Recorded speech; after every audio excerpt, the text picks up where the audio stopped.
Welcome to Made for Greatness on the only station that's got you. You're live with myself, Cubase, and my contributor, Raynel Kahenge. Welcome to the show. I'm pleased to be here. And how has the week been? It has been great. It's been a while, actually, since we had you on the air, since I was also not here. Yeah, the weather was keeping us under, didn't want us to do this.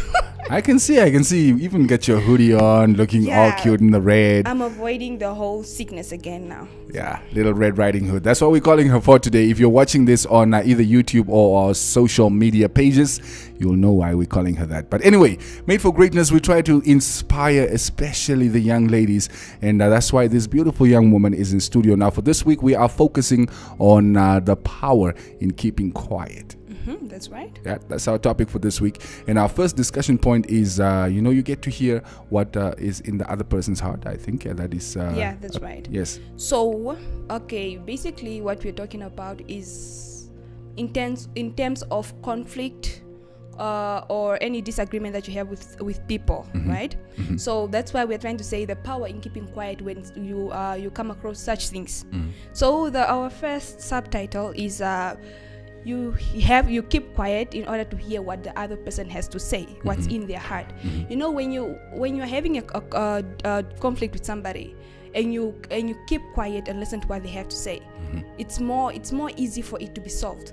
But then if you are both you both want to be heard. I know we all want to say our sides of the story or whatever, to express our feelings, but then sometimes it's not really needed when you both you have to shout and all that. So it's always good when you let the other person talk, and then you can listen to what they have to say, because we are all different, we all think different. So what the way you take things is not the way other people take things. So that's why we say you need to keep quiet in order for you to listen to what the other person has to say, the side of the other person's story. Nobody is right, actually. Even if we have a conflict right now, it doesn't mean you are right, I'm wrong. We are all different. We don't think or feel the same way. Some things that offend you are not the same things that offend me. Exactly. See? Yes. So you can't always feel like, okay, I'm right. No, you are the one that's wrong. Nobody's wrong. There's no wrong side of the story at all. Yeah. Yeah. It reminds me of the story of the guy who drew a 6 and a 9. A 6 in the sand, and then had the one guy standing from the one side and the other guy from the other side. Now you see, when you look at it from this side, it's a 9, and then when you look at it from the other side, it's a 6. So the question was, who's right and who's wrong?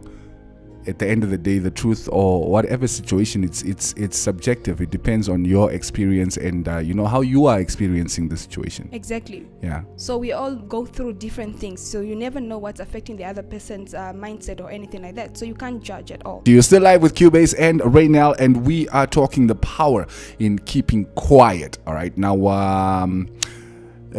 you say it shows maturity and it shows faith. Let's tackle them one by one. Let's tackle maturity first. Maturity. As a grown up, as we check from our grown up daily, they don't talk much. See, even if they know they have a point to prove, they don't have to be in your face. You see. So here, when you are solving a conflict or a dispute or whatever. A dispute, yes.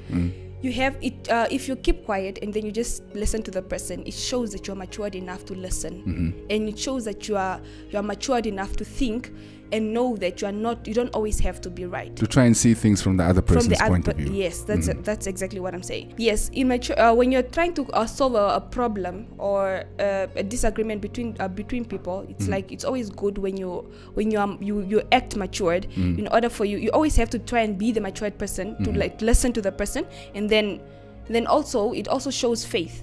The faith is that you have faith in God that He will work it out. Whatever problem that you guys are facing, He will work it out. It's not always up to you to solve things.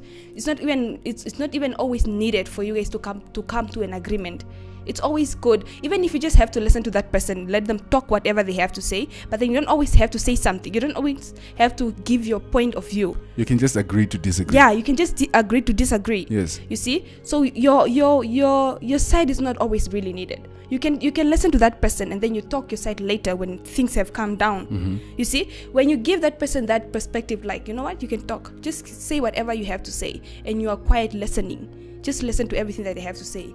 They will speak their hearts out. They will speak what they think, but in a calm way. But then if you also speak in a loud and aggressive way, you end up saying things that you're gonna regret you're going to regret and you didn't want to say. And nobody wants to say things, offending things, and curse people, but then later you're going to regret. So it's like you're not at all protecting yourself at all. So it's good when you just keep quiet and be matured and have faith that sooner or later these things will just come to pass. You are still live with Cubase and Raynel. For this hour, we are talking about the power in keeping quiet. Okay, we were speaking about how it helps you, kind of see what is in the other person's heart, and we've also covered how it shows maturity and it shows faith. Now we continue the discussion, and we're talking about how it helps you become a giver. Yes, giving the privilege to another person to be able to express their feelings without you being all in their business when they're talking, it's something really good. Because in the end, just if you just think about it, like after you have done that, the way you feel, it's like really great. Like, wow, I actually kept my mouth I actually kept my thoughts to myself, without bragging all in the person's face or whatever. So it's actually good. It's like you're giving them the privilege to talk what they feel, to say what they have to say. And believe me, they will not say any offending words to you, because you are quiet, you are listening. They will be more matured and they will be more civilized to talk to you. So it's like you're giving them the pleasure to talk their minds out. Because a shouting match, nobody wins a shouting match. Nobody wins at all. You just end up it just becomes chaos. The issues get conflated, and you start getting off topic even, because everybody is just trying to win. That's right. Which I guess is one of the underlying causes here. Everybody wants to win, and you just don't want to give anybody else a chance to express themselves. But it's actually good. It's actually good sometimes to be able to just step back and let somebody else be themselves. Yes, that's right. And just observe. Yeah, just observe and let them talk. Because either way, it doesn't really matter if they are wrong. It doesn't matter. They are not. It's not up to you to decide whether they are wrong or right. You see? They're only wrong from where you're standing. You have no idea what it looks like from inside their shoes. Yeah, exactly. Yes. So we are all different. So let them think whatever they want. It's fine. It's fine. It will still. You guys will still have to move on from there. So you might still have to talk. And if you say bad things, it will even be worse. The things will just be stuck in the person's mind, whether you guys make up or not. And there will be grudges held between you guys, and it won't be nice at all. Yeah. So just move on and just let the person be. Yes. Stop this thing of listening to try and answer and start listening to understand. Samuel Shines always tells me that. I don't know where he heard it, but it sounds nice, so I'm going to steal it.